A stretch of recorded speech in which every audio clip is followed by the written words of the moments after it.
موچی باغ موچی دروازہ پاکستان کے شہر لاہور کا اہم دروازہ ہے۔ شہر قدیم کا موچی دروازہ جنوب کی جانب واقع ہے۔ اس کے دائیں جانب اکبری دروازہ اور بائیں جانب شاہ عالمی دروازہ ہے۔ اس دروازے کی تعمیر بھی اکبر کے دور میں ہوئی۔ تسمیہ: موچی دروازے کا قدیم نام موتی دروازہ تھا۔ اس نام کی وجہ تسمیہ یہ بیان کی جاتی ہے کہ اکبری عہد میں موتی رام جمعدار، جو اکبر کا ملازم تھا، تمام عمر اس دروازے کی حفاظت پر مامور رہا۔ موتی رام بہت ملنسار اور خوش اخلاق انسان تھا۔ اپنے حسن اور اخلاق کے باعث وہ ہر حاس و عام میں مقبول تھا۔ جب بیرونی حملہ آوروں نے لاہور کا رخ کیا تو اس نے جان کی پرواہ نہ کرتے ہوئے شہر کی حفاظت کی اور اپنی حکمت عملی اور ذہانت کی بدولت حملہ آوروں کو دروازوں میں داخل نہ ہونے دیا۔ اسی کے نام کی نسبت سے یہ دروازہ موتی دروازہ کے نام سے مشہور ہو گیا۔ تاریخ: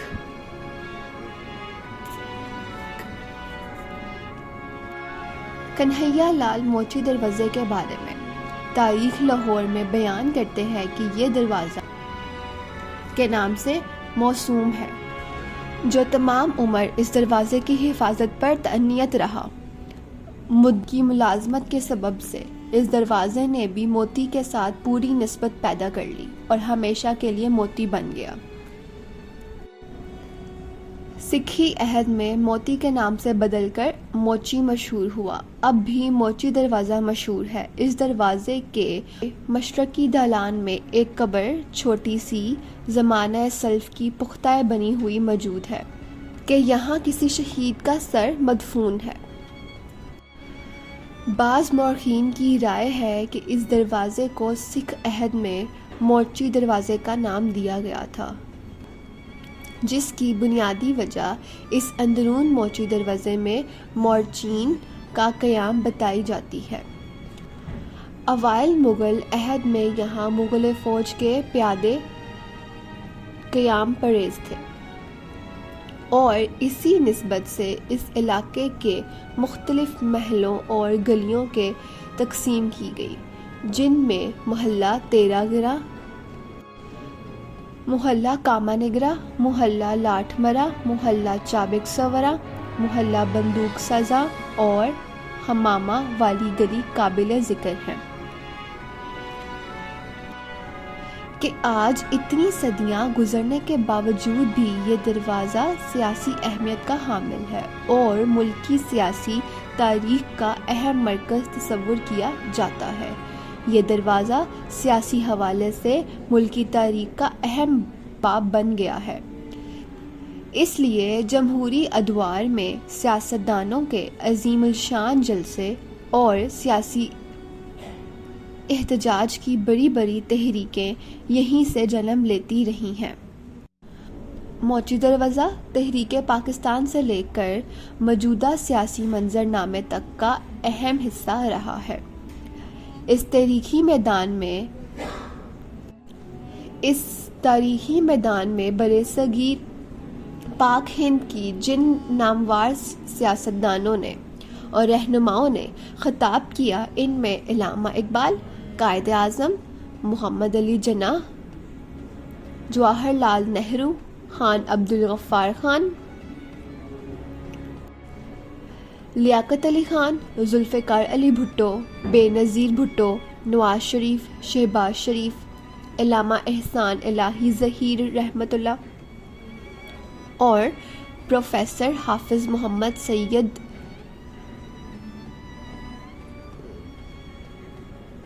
سمیت تمام اہم سیاستدان شامل ہیں۔ 80 کی دہائی تک کسی بھی سیاستدان کی عوامی مقبولیت کا اندازہ موچی باغ میں عوامی مجمع کو دیکھ کر لگایا جاتا تھا۔ آج موچی باغ کے گرد کار پارکنگ اور میدان میں کوڑا کرکٹ کا ڈھیر اور اور دھوبیوں کے ناجائز قبضے سے اس کا حسن مانند پڑ رہا ہے، اور سیاسی جلسے بھی شاذ و نادر ہی منعقد ہوتے ہیں۔ انگریز دور حکومت میں جب فیصل شہر کی بلندی کم کر کے چند فٹ کی دیوار بنا دی گئی تو اس دروازے کے دونوں برجوں کو گرا کر اس کی اینٹیں فروخت کر دی گئی۔ موچی دروازے کی اثر نو تعمیر نہیں ہو سکی، اس لیے آج موچی دروازے کی عمارت کے آثار موجود نہیں ہیں۔ یہ اس دروازے کی عمارت کے بارے میں پرانی کتابوں میں حوالہ جات ملتے ہیں، لہٰذا اس کے فن تعمیر اور جمالیت کے بارے میں مورخ کسی قسم کی رائے کے اظہار کے قاصر ہیں۔ قیاس ہے کہ اس دروازے کی عمارت بھی لاہور کے بقیہ قدیم دروازوں کے فن تعمیر سے مماثلت رکھتا ہوگا۔ آج موچی دروازے کے بائیں ہاتھ پر تھانہ موچی گیٹ کی نو تعمیر کثیر منزلہ عمارت موجود ہے، اور بائیں جانب تھانہ رنگ محل کی عمارت ہے۔ دروازے کے بالکل ساتھ پیر مرادیہ کی قبر اور سبیل ہے۔ قبر پر دو قدیمی گھنے درختوں کا سایہ کیا ہوا ہے۔ تھانے کی عمارت سے چند قدم آگے بائیں جانب قدیم لال حویلی کی عمارت ہے۔ موچی دروازے کا علاقہ پینگ سازی، خشک میوہ جات، مٹھائیوں اور آتش بازی کے سامان کا مرکز رہا ہے۔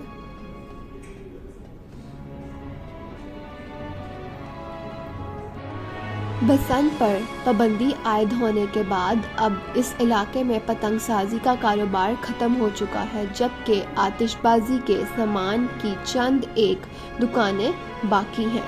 البتہ موچی دروازے کا بازار اب بھی بہت برونق ہے۔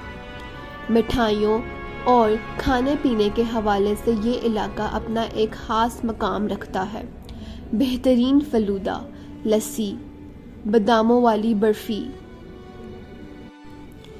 مچھلی اور سیخ کباب اس علاقے میں دستیاب ہیں۔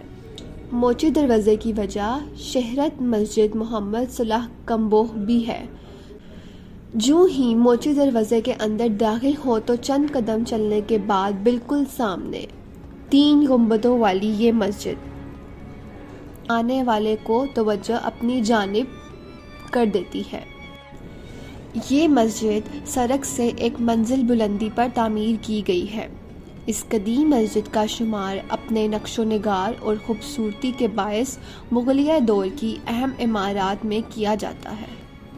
اکثر آیات قرآنی اور احادیث و عبارت فارسی اس کی دیواروں پر نقش ہیں۔ اس مسجد کی تعمیر منشی محمد صالح کمبوہ دیوان، صوبہ پنجاب نے کروائی تھی۔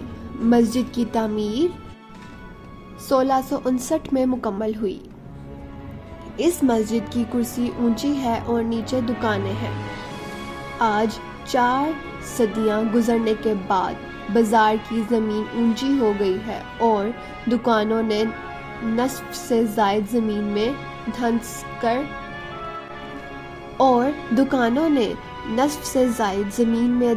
کر تہہ خانوں کی شکل اختیار کر لی ہے۔ دروازہ بھی چھوٹا سا رہ گیا ہے اور مسجد کی کرسی کی بلندی 4 کے برابر رہ گئی ہے۔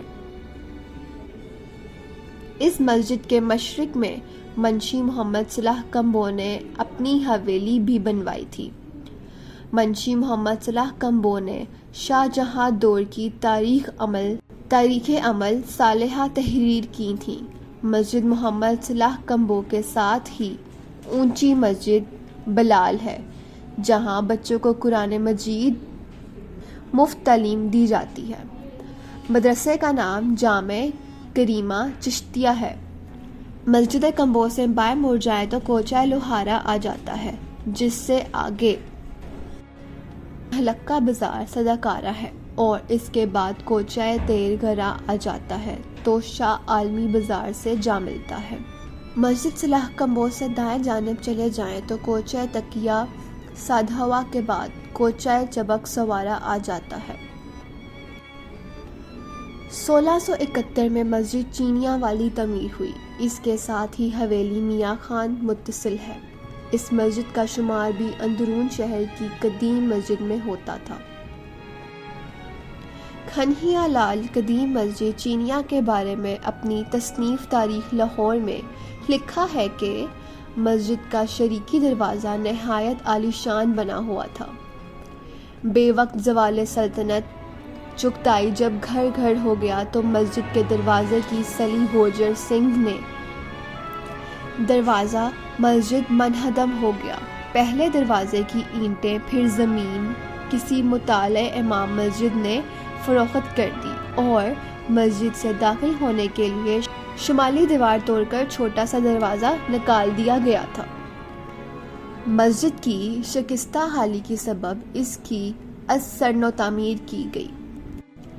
اس مسجد کے بانی شاہ جہاں بادشاہ کے فوجداری صوبہ لاہور نواب سرفراز خان المعروف افراز خان تھے۔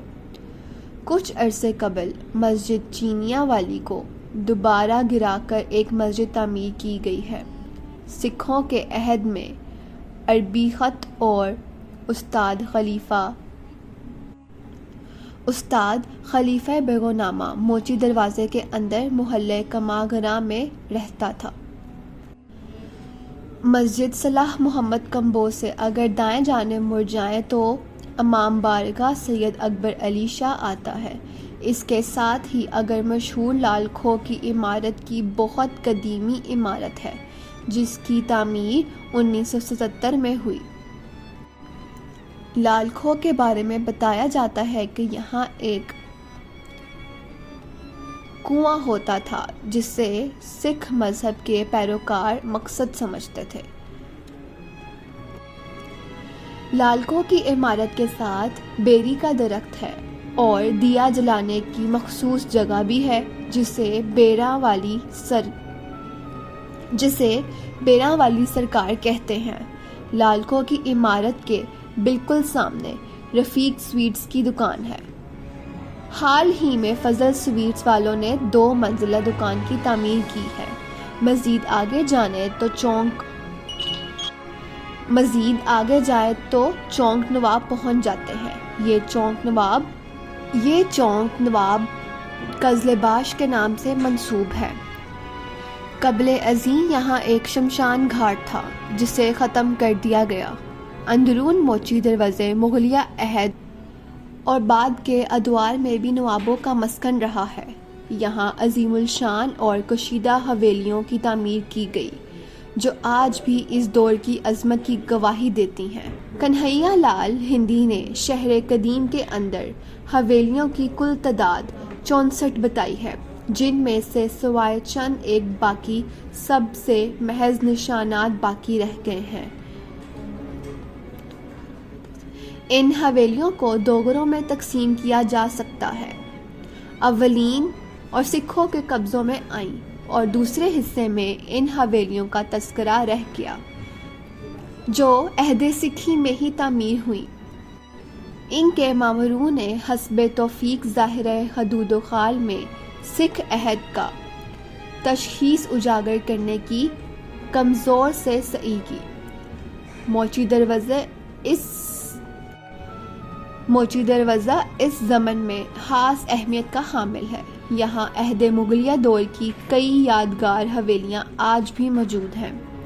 نواب سید اللہ خان مغل بادشاہ جہاں وزیر تھا، اس نے اپنی رہائش کے لیے اندرون موچی دروازے میں حویلی میاں خان تعمیر کی جس کے 3 درجے تھے۔ ایک حویلی زنانہ، دوسری مردانہ جس کو رنگ محل بھی کہتے ہیں اور تیسرا قلعہ خانہ تھا۔ حالانکہ حویلی میاں خان کے بارے میں بیان کرتے ہیں کہ جب یہاں سکھ شاہی زمانہ آیا اور اس حویلی کے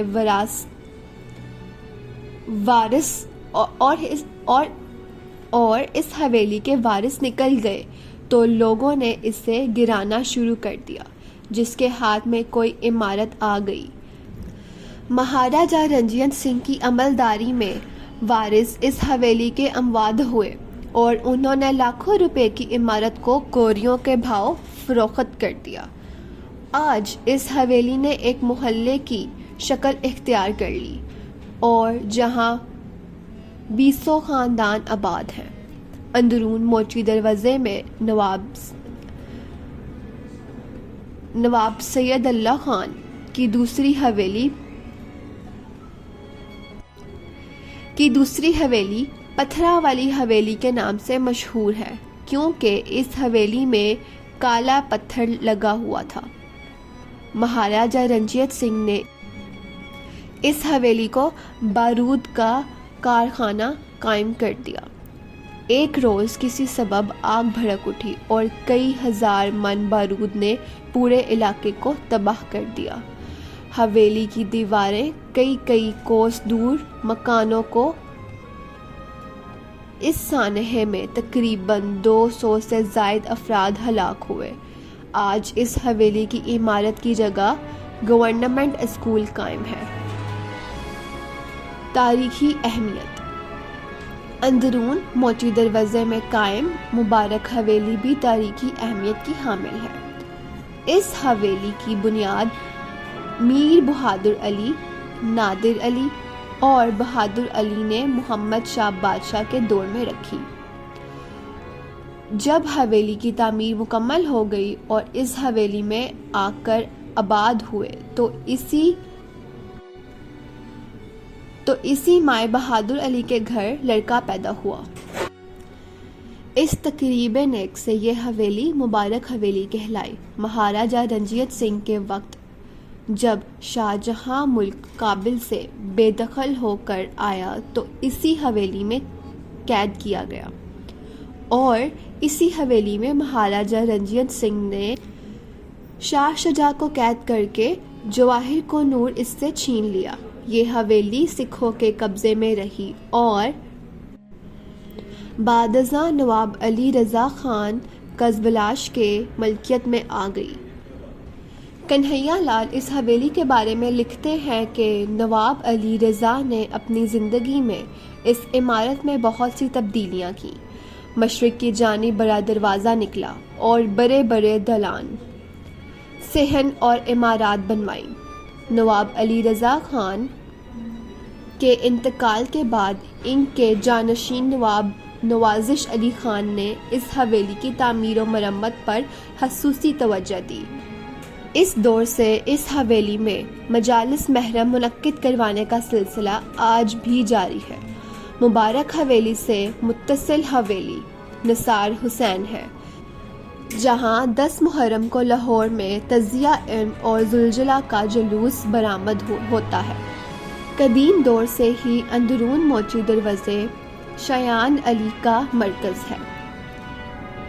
ایک اندازے کے مطابق اس علاقے میں 200 کے قریب امام بارگاہیں ہیں۔ ان حویلیوں کے علاوہ حویلی تجمل شاہ اور اندھی حویلی کے نام سے مشہور حویلی بھی تاریخی اہمیت کے حامل ہیں۔ شہر لاہور میں قدیم ادوار میں ولی اللہ اور برگندیدہ ہستیوں کے شہر کے دروازوں کے قریب اور اندرون شہر میں قیام کیا۔ اس کے علاوہ تکیوں کا رواج بھی قائم تھا، جہاں لوگ فارغ اوقات میں وقت گزارتے تھے۔ اندرون موچی دروازے اور شاہ عالمی دروازے کے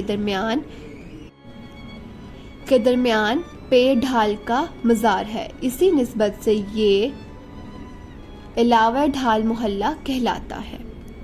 اندرون موچی دروازے میں تکیہ سادوں بھی خاص اہمیت کا حامل رہا ہے۔ یہ تکیہ محلہ پیر گیلانیاں اور کوچہ چابک سواروں کے درمیان چینیوں والی مسجد کے قریب واقع ہے۔ اب یہاں تکیے کا کوئی نام و نشان نہیں، لیکن کہا جاتا ہے کہ یہاں کشمیری سادھو برادری کا تکیہ ہوا کرتا تھا۔ یہ لوگ تجارت کرتے یا لوگوں کا علاج معالجہ کیا کرتے تھے اور ان کے گھوڑے اسی تکیے میں بندھے جاتے تھے۔ نور محمد سادھو 1226 میں یہاں ایک مسجد تعمیر کروا دی گئی۔ اور اسی مسجد میں لاہور کی ایک بزرگ پیر غفار شاہ کا مزار بنایا گیا۔ بعد میں ان کے جانشین پیر اشرف شاہ نے ان کا جزحاقی یہاں سے میانی کے قبرستان میں منتقل کر دیا گیا۔ موچی دروازے کے باہر چمبرلین روڈ کے واقع تکیہ تاج شاہ کا شمار لاہور کے قدیم ترین تکیوں میں ہوتا ہے۔ یہ کبھی بارونق تکیہ ہوا کرتا تھا۔ تکیہ تاج شاہ کے قریب ہی چمبرلین روڈ پر تکیہ مراسیہ واقع ہے۔ پرانے وقتوں میں یہاں موسیقاروں اور گلوکاروں کی مخلفیں ہوا کرتی تھیں۔ بھارت اور پاکستان کے بے شمار معروف فنکار یہاں اپنے فن کا اظہار کرنے آتے تھے۔ یہاں استاد فتح علی خان، علی بخش خان، غلام علی خان، قادر بخش، پیارے خان جیسے فنکار اپنے فن کا مظاہرہ کرتے تھے۔ محرم الحرام میں بھی یہاں خصوصی مجالس منعقد ہوتی ہیں۔ پٹیالہ گھرانے کے عاشق علی خان نے آخری عمر میں اپنے فن کا اظہار ادھر ہی کیا اور یہیں پر دفن ہوئے۔ موچی دروازے کا علاقہ قدیم دور سے ثقافت اور صنعت و حرفت کا مرکز رہا ہے۔ یہاں کی تاریخی حوالیاں، کھانے، محلے اور بازار قدیم ادوار میں اس علاقے کی خوشحالی کی گواہی دیتے ہیں۔